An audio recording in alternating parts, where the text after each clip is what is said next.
welcome to a very fun and interesting YouTube video. And oh boy, when I tell you April had it all, it actually had it all. I've read good murder mysteries, I've read good YA/romance. It was a really great reading month. I'm not at all over these books. Like, I actually want to pile them up, sleep beside them and soak all of these books together. So I read... Oh my god, okay.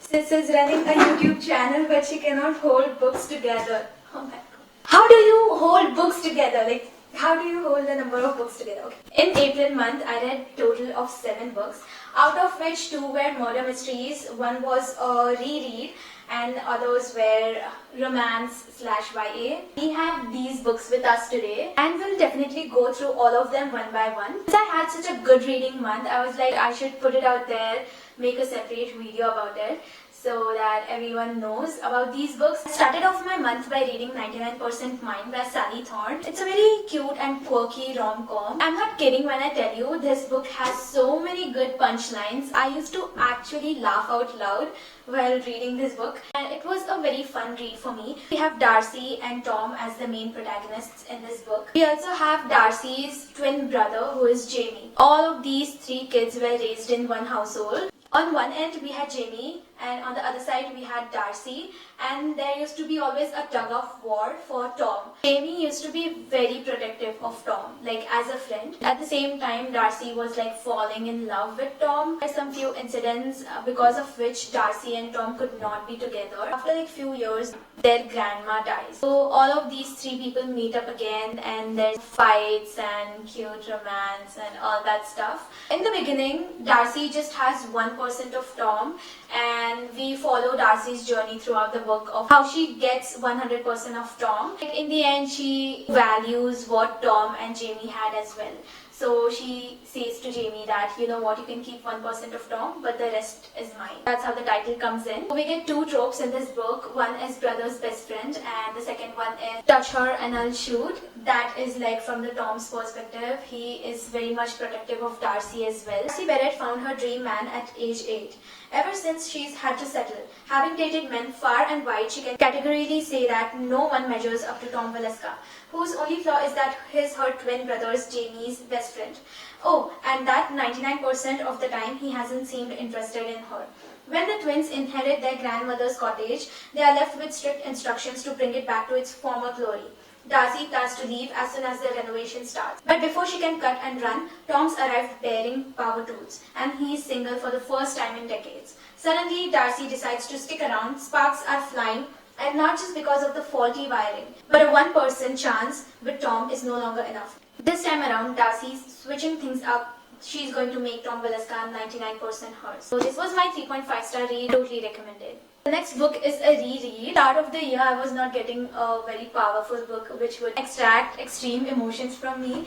So I picked up a book from which I knew what I'm gonna get. The other 3 books that I read in this month also made me cry. That is why I said this month was like a crazy reading month. There is also a movie version of All the Bright Places on Netflix. But if you don't want to read, you can watch the movie as well. First read the book and then you can go for the movie. We have alternate perspectives of Violet and Theodore. Both of these people are, struggling with their past trauma. You see how they are individually coping up with everything. Theodore and Violet, they both meet at the bell tower of their school. Theodore saves Violet's life, and that's how the story begins. And we follow their journey, how they interact with each other, what they do, and how the book ends, obviously. But I recommend you guys to go through the trigger warning of this book, because this book does touch some sensitive topics, I also have 2 more books by Jennifer Niven in my TBR, but I am not daring to touch them because I'm like very scared and afraid that those books will also break me, similar to this book.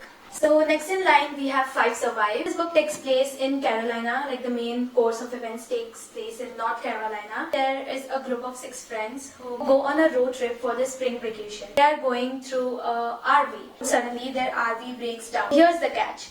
The breaking down of RV is not an accident. It's actually one of the person outside the friend group who caused the RV to break down. One of the 6 friends has a secret. They have to tell that secret in order to get out of that whole situation, but that person cannot tell that secret very easily, and it's like a life or death situation. This book is very graphical, like when you are reading it, you're gonna actually imagine a very cinematic scene. That's the best part of this book. I also love how the chapters are divided in 1 hour timeline. So this book takes place throughout the night. The chapters are divided in 1 hour, so this is like 2 a.m. and then we have 3 a.m. and so on. In between those hours, we are getting sub chapters.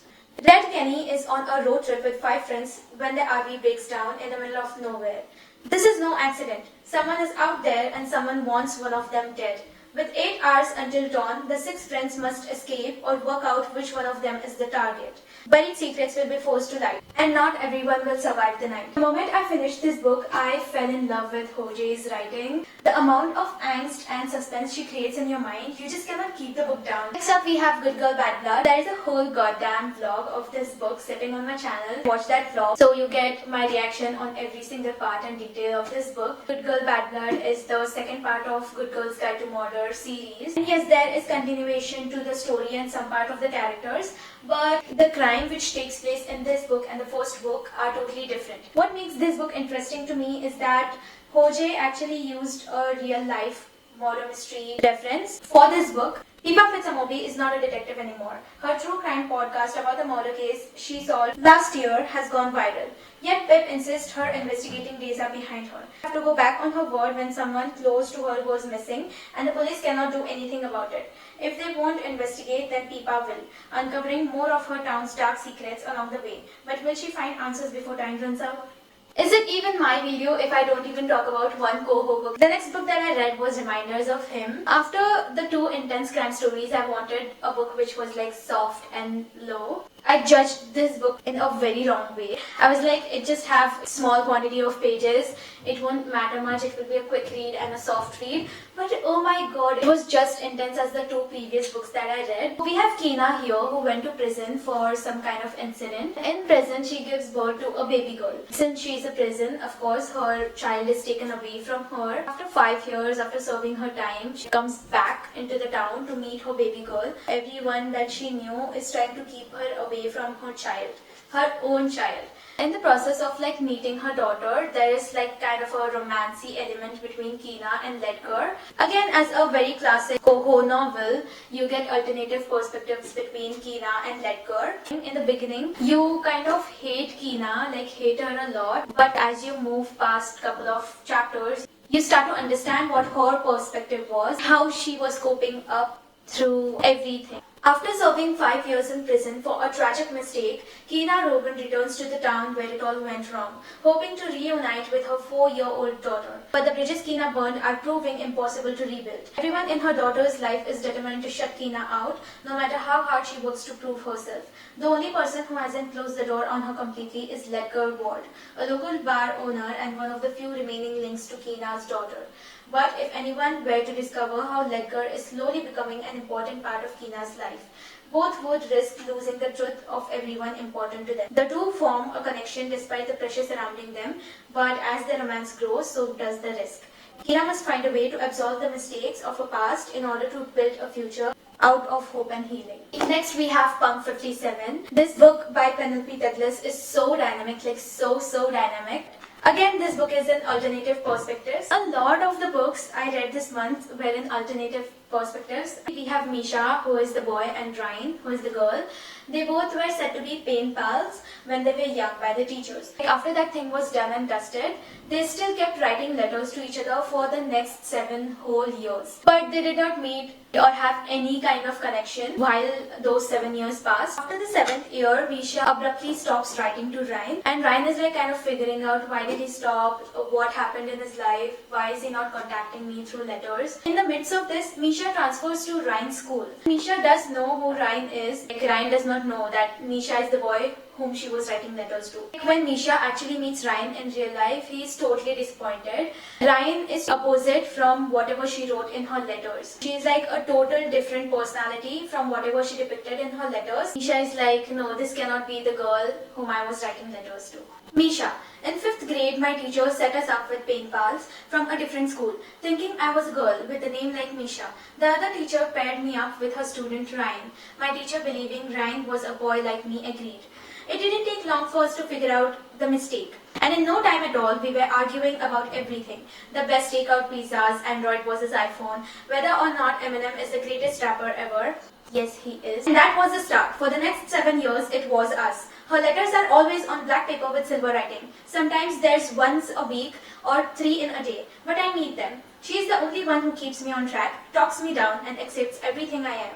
We only had 3 rules. No social media, no phone numbers, no pictures. We had a good thing going on. Why ruin it? I ran across a photo of a girl online.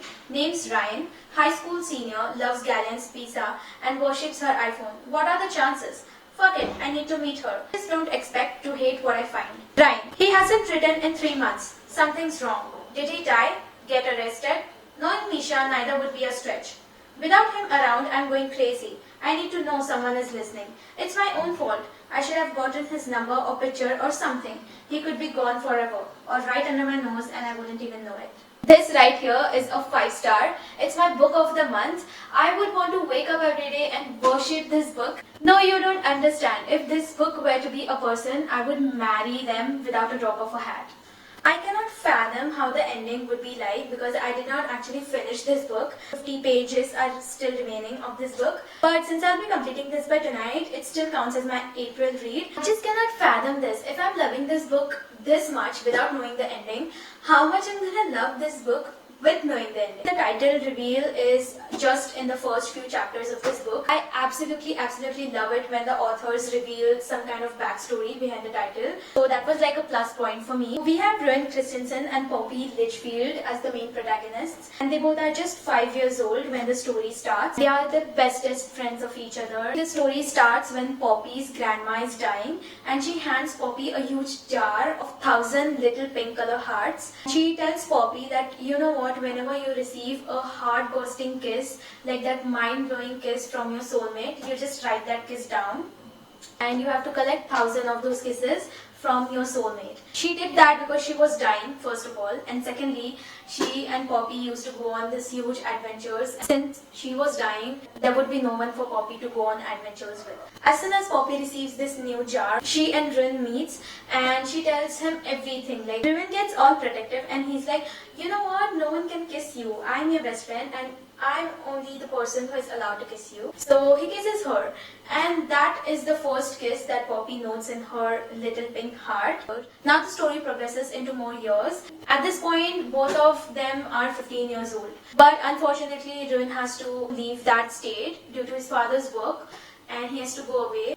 After 2 years, Ruin does come back, but he's no longer the Ruin that Poppy loved. And his whole personality is changed, his whole behavior and mannerisms are changed. And that is like a sad part to it. But then again, the sadder part is, Ruin finds out a secret about Poppy and it all just goes down from there. I still don't know what the ending is, but I hope it's a good ending because I really ship Ruin and Poppy. Ruin has become one of my best book boyfriends ever.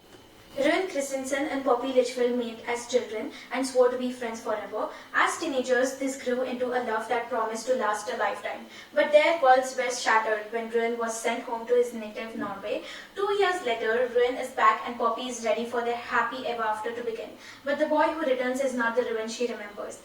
What happened to turn her sweet, thoughtful Ruin into this brooding stranger? And will the secret Poppy is carrying bring them closer together or separate them forever? So yeah, this was my bunch for April. I think I finally learned how to hold and balance books. If you're still here, thank you for sticking around. Thank you for watching this video. It would mean a lot to me if you subscribe to my channel, hit the bell icon so that you get loads and interesting content ahead. You can also follow me on my other social media accounts. I'll be linking them down in my description video. Make sure you check out the other videos that I post on my channel. Most of them are book vlogs. So yeah, happy reads. See you in my next video.